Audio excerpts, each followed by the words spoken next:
Welcome to today's story. We are in a pro kitchen. If I gave you the best ingredients, could you cook a world-class meal? Probably not. You'd mess it up. Why?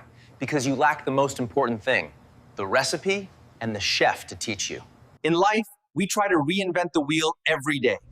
We try to succeed alone, trial and error, wasting time and money. This story asks, why start from zero when you can start where others finished?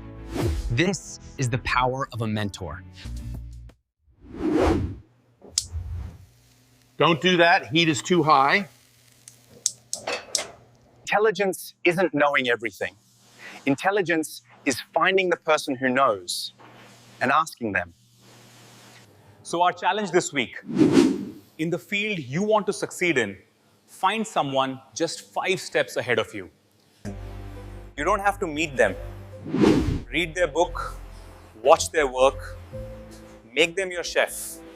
Learn from others' mistakes. Life is too short to make them all yourself. See you in the next story.